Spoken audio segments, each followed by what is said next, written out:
Welcome back to Murrayfield, where, as you can see, Sam Prendergast has joined us pitch side. Congratulations, you're taking it all in here. This has been quite the day, I'm sure. Yeah, thanks very much. It's been pretty cool, yeah. One of the most special atmospheres I've been a part of, but I was trying to block it out for as much as I could to kind of just focus on the game, but it's pretty cool looking at it now. Yeah, I heard you saying there, even just taking in the anthem, looking around, trying to find your family, I'm sure. These are just all brand new experiences to you.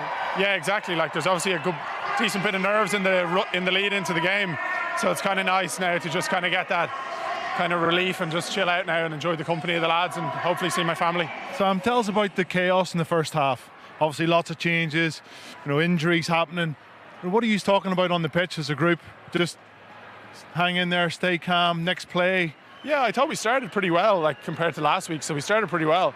And then obviously there was the injury, which kind of took the sting out of the game, but we were just kind of trying to stay focused because I thought we were pretty dominant at the start. So it was just like, listen, let's not let this affect us and let's just keep ploughing on. And I think we did that quite well. Sam, you've had a lot of firsts this season. First Six Nations last week, second one. What was the step up from last week to this week for you in terms of preparation, or was there any change for you this week? I suppose there was a little bit less nerves, just because last week was the unknown. Like, I'd never experienced that before, so it was just like, I don't know what this is going to be like, and then it gives you a bit more insight into what this week's going to be. So it was a bit easier like that, and I think we took, as a team and personally, we took a lot of learnings out of last week. I personally didn't play as well as I would have liked, and it was good to be able to put some of those into place today, but also had a few learnings out there today as well that I want to put right. Sam, you're a big lad. You're bigger than Stevie. He said it before. He's like, I said, are you sure? I just bigger shoulders than Johnny Sexton. Look at those.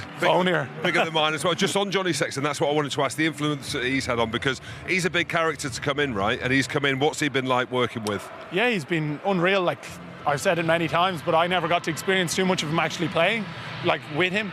So it's just been unbelievable to then chat to him about so many different situations, whether it's kicking, general play. I think he's done a lot for my kicking in terms of the mentality around it, and he's been very good. Yeah, his brother was actually in with us this week as well, which was a nice blast from the past, because Jerry. No, not Jerry. No, not Jerry. He's a bit mental, but no, it was Mark, and he was in this week, which was a blast from the past, as I said, because he was with me in 20s 2 years ago, so it was pretty good to get to reconnect and learn a bit off him again. Oh, that's class, brilliant. mate. Well, listen, awesome. The 20s must feel a million miles away now, because you are owning it on the stage here with the Irish men's team. Sam, thanks so much for being with us. We'll grab that off you and let you go off and get cooled down. Thanks a million. Congratulations. Well done. Congratulations. Well done, I mean, even just listening to him there, Stephen, though, he has it all, doesn't he? He just seems like 21 years old. I'm sure there's 21-year-olds sitting at home who are wondering, what am I doing here with my life? And that lad is out there. It's unbelievable. I love the way he answered Jamie's question, like a brilliant question about the difference from last week to this week, and he was like, well, I never knew what I was going to expect last week. I'd never been in that situation, but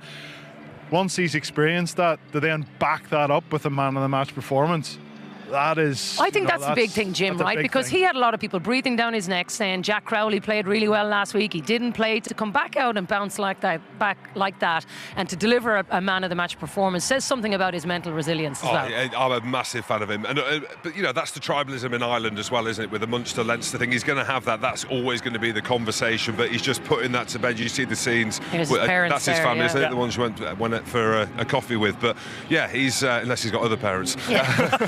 Yeah, he's brilliant. The one thing that I had was around his size and the physical kind of things that he's going to be involved in, and we saw that Ollie Lawrence, he is so much bigger. Stevie said it, I was like, nah, there's no chance. It was when he was walking over, I saw you going, oh wow, he's bigger than I thought. Yeah, he's a big set of shoulders. He's only young, 21, a couple of pre-seasons. Jim and I were actually talking before coming on air. It's almost like you don't need to go on the end of season tour to kind of bulk up and get a couple of months, and if he's 2 or 3 years of that, he's going to be a physical specimen. The big thing it does for him is the confidence for him and the confidence to the team, because now, Jamie, they go into a Wales game which you expect they're going to win. They'll have France at home then after that, and who knows then with this Irish team. Every experience that Sam Prendergast gets is better for this team because they have a chance at history in a couple of weeks. Yeah, I'd be interested to see if they start Sam in that middle game now. I have a funny feeling they might change things up for that game. Just they're going to treat it in blocks. But the scary thing about Sam is, like you were saying, Sam, seems like a long way from your under 20s. He's 21. Yeah. You know what I mean? It's not that long ago. I mean, in terms of experiences. Oh, for no, him, I know yeah. what you mean, but I'm Yeah. just like, it's crazy. And the more exposure he gets at this level, the better he's going to get. Because